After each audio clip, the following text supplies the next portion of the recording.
नमस्कार मित्रों, अनुसंधान एकेडमी यूट्यूब चैनल में आप सभी का हार्दिक स्वागत है। मित्रों, उत्तर प्रदेश असिस्टेंट प्रोफेसर भर्ती परीक्षा की तैयारी हेतु सामान्य अध्ययन की कक्षाओं के अंतर्गत आप सौरमंडल का अध्ययन कर रहे हैं। पिछले 2 वीडियो में सौरमंडल के बारे में विस्तार से समझाया गया है। यदि आपने पिछले वीडियो को अभी तक नहीं देखा है तो जरूर देखिएगा। मित्रों, आज की इस वीडियो में सौरमंडल के अंतर्गत क्षुद्र ग्रह, पुच्छल तारा, उल्का पिंड, चंद्रमा की कलाएं, जिसके अंतर्गत युति, वियुति एवं सिजकी के बारे में आप सीखेंगे।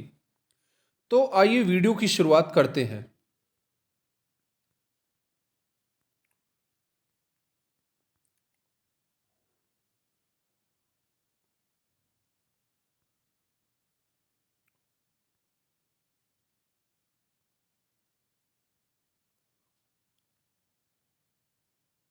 तो ग्रहों के बारे में आप पढ़ चुके हैं और यहां पर आप देख रहे हैं क्षुद्र ग्रह। मित्रों, मंगल तथा बृहस्पति के मध्य करोड़ों किलोमीटर के क्षेत्र में भिन्न भिन्न आकार के पिंडों की पट्टी है, जिन्हें क्षुद्र ग्रह कहा जाता है। इनकी अनुमानित संख्या लगभग 40,000 है। तो आपको ये याद रखना है कि क्षुद्र ग्रहों की जो पेटी है वो मंगल तथा बृहस्पति ग्रहों के बीच में पाई जाती है और इनकी अनुमानित संख्या लगभग 40,000 है। ये सभी सूर्य के चारों तरफ अन्य ग्रहों की भांति दीर्घवृत्तीय कक्षा में पश्चिम से पूरब की ओर परिक्रमा करते हैं। यह माना जाता है कि इनका निर्माण बृहस्पति ग्रह के टूटे हुए छोटे छोटे टुकड़ों से हुआ है। जून 2018 में अंतर्राष्ट्रीय खगोल संघ द्वारा प्लूटो तथा उनके जैसे अन्य क्षुद्र ग्रहों के लिए एक नई श्रेणी सृजित की गई है, जिसको प्लूटोइड कहा गया है। यहां पर आप देख रहे हैं, प्लूटो भी एक प्रकार का क्षुद्र ग्रह ही था। इसके बाद नेक्स्ट पॉइंट है, क्षुद्र ग्रहों में सिरिस सर्वाधिक चमकीला एवं विशाल है, जिसका व्यास 1025 किलोमीटर है। पलास, जूनो, वेस्टा अन्य क्षुद्र ग्रह हैं। 12 अप्रैल 2015 को एक क्षुद्र ग्रह है जिसका नाम है 316-201 का नाम बदलकर मलाला यूसुफजई कर दिया गया है। ये पाकिस्तानी सोशल वर्क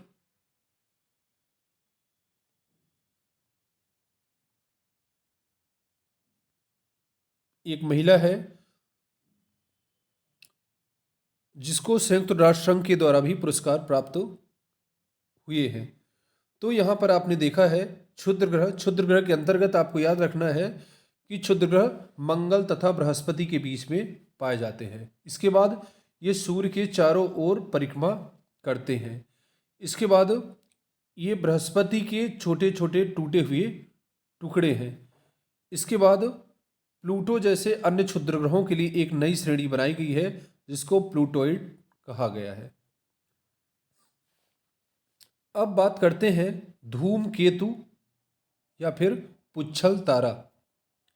ये आकाशीय धूल, बर्फ, हिमानी जैसे गैसों के पिंड हैं जो सूर्य से दूर ठंडे व अंधेरे क्षेत्र में रहते हैं। सूर्य के चारों ओर ये लंबी किंतु अनियमित असंकेंद्रित कक्षा में घूमते रहते हैं। ये अपनी कक्षा में घूमते हुए कई वर्षों के पश्चात जब ये सूर्य के समीप से गुजरते हैं तो गर्म होकर इनमें गैसों की फुहारें निकलती हैं, जो एक लंबी चमकीली पूंछ विकसित कर लेते हैं। पुच्छल तारे की पूंछ सूर्य की विपरीत दिशा में रहती है। हेली पुच्छल तारा 76 वर्षों के अंतराल पर दिखाई देता है। पिछली बार यह 1986 में देखा गया था। अब 1986 में 76 ऐड करेंगे तो इससे ये पता चलेगा अब अगली बार यह हेली पुच्छल तारा कब दिखेगा। तो पुच्छल तारे के बारे में आपने देखा, ये आकाशीय धूल, बर्फ, हिमानी गैसों के पिंड हैं जो सूर्य की परिक्रमा करते रहते हैं। अब यहाँ पर आप देखेंगे, जैसे ये सूर्य है और पुच्छल तारे सूर्य की परिक्रमा करते रहते हैं, और इनका आकार ऐसे होता है, इनकी पूंछ विपरीत साइड में होती है, पूंछ विपरीत साइड में होती है, इस प्रकार से पूंछ विकसित कर लेते हैं, और यही पुच्छल तारे, इनको कॉमेट्स कहा जाता है। उल्का की बात करते हैं हम, उल्का या केतु।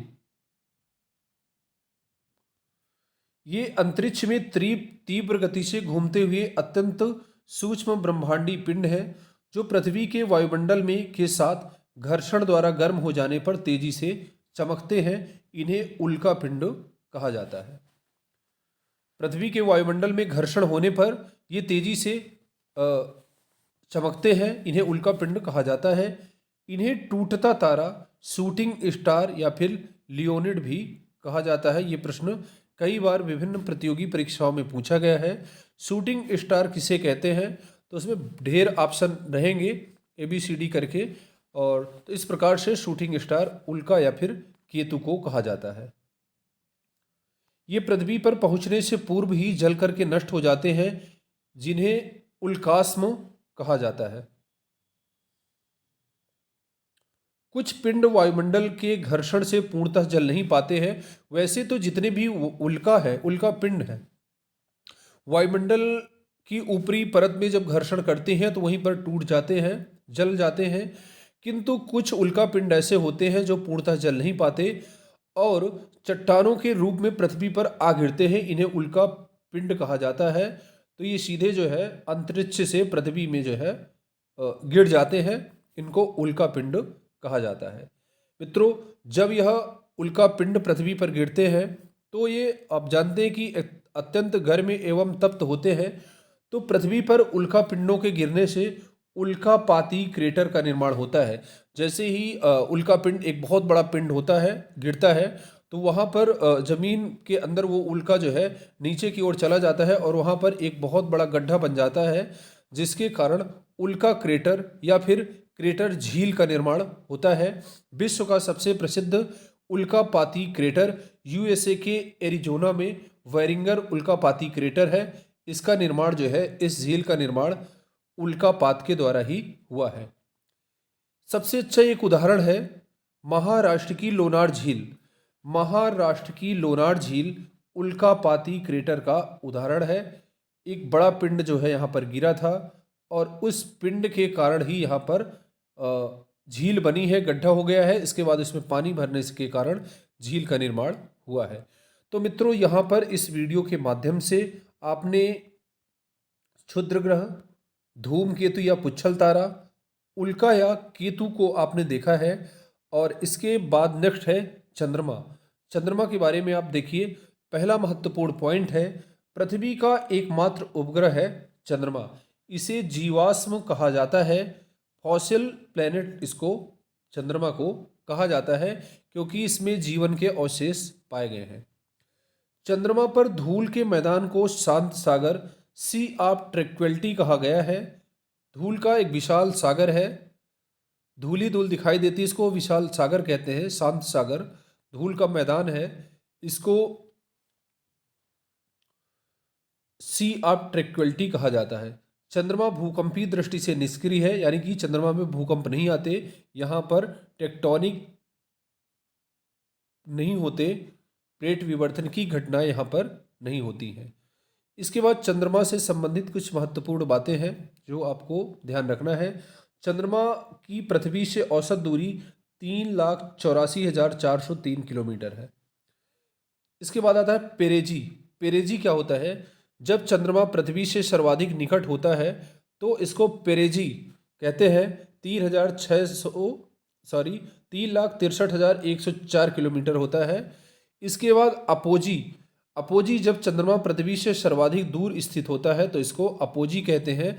यहाँ पर 4,06,696 किलोमीटर है। यहाँ पर आप देखेंगे 4,06,696 किलोमीटर होता है।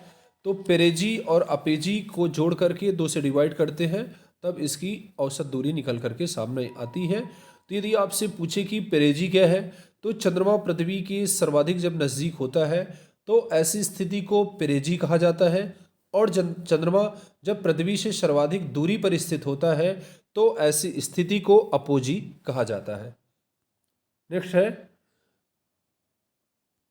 चंद्रमा के प्रकाश को पृथ्वी पर पहुंचने में 1.34 सेकंड 3-4 सेकंड का समय लगता है, और चंद्रमा का परिभ्रमण तथा परिक्रमण, चंद्रमा का rotation and revolution, rotation means चंद्रमा का पृथ्वी पर, ये पृथ्वी है, पृथ्वी के चारों तरफ चंद्रमा घूमता है, इसको रोटेशन कहते हैं, और अपनी जगह पर जो घूमता है तो इसको रिवोल्यूशन कहा जाता है। दोनों की अवधि 29 दिन 12 घंटे है, समान है। चंद्र दिवस ल्यूनर डे, एक चंद्र दिवस 24 घंटे 52 मिनट का होता है। चंद्रमा पर कदम रखने वाला प्रथम मानव नील आर्मस्ट्रांग था। चंद्रमा पर उतरा प्रथम अंतरिक्ष यान लूना था, जो 1996 में उतरा था। चंद्रमा पर मानव युक्त उतरने वाला अंतरिक्ष यान अपोलो था। अब बात करते हैं चंद्रमा। चंद्रमा का जो घूर्णन है वह 29 दिन 12 घंटे 44 मिनट का है, और जो परिक्रमण है 29 दिन 12 घंटे 44 दिन का है। तो जितने समय में चंद्रमा पृथ्वी की एक परिक्रमा करता है, उतने ही समय में चंद्रमा अपनी जगह पर भी एक बार घूमता है। तो यहाँ पर 29 दिन 12 घंटे 44 मिनट है, इसको आप याद रखेंगे। उसका चंद्रमा का रोटेशन एंड रिवोल्यूशन टाइम दोनों एक ही है। बात करते हैं चंद्रमा की कलाएं। चंद्रमा की कलाओं की यदि बात किया जाए तो इसमें पहली है सिजगी। सूर्य, पृथ्वी तथा चंद्रमा की रेखीय स्थिति को सिजगी कहा जाता है। इसका मतलब ये है, जब सूर्य, चंद्रमा एवं पृथ्वी तीनों एक सीध में रहते हैं तो ऐसी स्थिति को सिजगी कहा जाता है। सिजगी की 2 स्थितियां होती हैं, एक युति और दूसरी होती है वियुति। इसमें सूर्य तथा पृथ्वी के मध्य चंद्रमा होता है, इसके फलस्वरूप अमावस्या होती है। युति में अमावस्या होती है। अमावस्या को सूर्य ग्रहण होता है, क्योंकि चंद्रमा के अवरोध के कारण सूर्य का कुछ भाग या पूर्ण भाग दिखाई नहीं देता है। तो युति की जो स्थिति है अमावस्या के दिन उत्पन्न होती है, और अमावस्या को ही सूर्य ग्रहण होता है। दूसरी स्थिति है, यहाँ पर आप देख रहे हैं, इसमें सूर्य, पृथ्वी के मध्य चंद्रमा, तो ये है सूर्य हो गया, और ये पृथ्वी हो गई, ये पृथ्वी हो गई, ये सूर्य हो गया, और यहाँ पर मून हो गया, चंद्रमा हो गया। तो जब ऐसी स्थिति होती है तो इसको सिजगी युति कहा जाता है। इसके बाद दूसरी स्थिति है वियुति। वियुति में क्या होता है, इसमें सूर्य तथा चंद्रमा के मध्य में पृथ्वी आ जाती है। सूर्य है और ये चंद्रमा है, मून है, और इसके बीच में अर्थ यानी पृथ्वी आ जाती है। इस प्रकार की स्थिति को वियुति कहा जाता है। इस स्थिति को, यह स्थिति पूर्णमासी को होती है। इस तिथि को चंद्र ग्रहण होता है। क्या होता है? चंद्र ग्रहण होता है, क्योंकि पृथ्वी द्वारा सूर्य की किरणों को चंद्रमा के धरातल पर पहुंचने से रोक लिया जाता है। फलस्वरूप चंद्रमा का कुछ भाग या फिर पूर्ण भाग दिखाई नहीं देता। तो यहाँ पर आप देखेंगे सिजकी का मतलब होता है सूर्य, चंद्रमा और पृथ्वी एक सीध में हो। ठीक है, तो सूर्य तो सिजकी की दोनों स्थितियां हैं, चाहे युति की स्थिति हो वो भी सिजकी है, और वियुति की स्थिति हो ये भी सिजकी है। तो इसमें आप कंफ्यूज नहीं होंगे। युति और वियुति में आप एक शब्द याद कर लें, सेम चंद्र पूर्णिमा, सेम चंद्र पूर्णिमा और वियुति। सेम चंद्र पूर्णिमा वियुति आपको याद रखना है। तो अगर ये इसको याद कर लेंगे तो दूसरा अपने आप आपको तैयार हो जाएगा। सेम का मतलब है सन, अर्थ, मून। जब ये वाली स्थिति होगी तो क्या होगा? चंद्र ग्रहण। और चंद्र ग्रहण कब होगा? पूर्णिमा के दिन होगा। और ऐसी स्थिति को क्या कहेंगे? व्युति कहेंगे। सेम, चंद्र, पूर्णिमा, व्युति। तो व्युति हो गया। अब यदि आप इसको पलट दें, इसको आप चेंज कर दें, सेम को जो है, सेम की स्थिति को यदि आप बदल देते हैं तो यहाँ पर याद रखेंगे पहली बात तो यह है, सेम आपने लिखा सन, अर्थ, मून, ये स्थितियां होनी चाहिए एक सीध में। ये चंद्र ग्रहण लगेगा, पूर्णिमा के दिन होगा, और ऐसी स्थिति को व्युति कहा जाएगा। अब सेम, चंद्र, पूर्णिमा, व्युति की इसको रखते हैं। जैसे सेम उसमें लिखा था तो सन तो यहीं पर रहेगा, ठीक है। अब यहाँ पर आप पहले एम कर दें, इसके बाद ई कर दें, ठीक है। सन, मून और अर्थ। अब जो है सेम, चंद्र, पूर्णिमा आप लिखते थे तो पूर्णिमा की जगह आप अमावस्या कर दीजिए, अमावस्या। तो ऐसी स्थिति कब होगी? अमावस्या को होगी।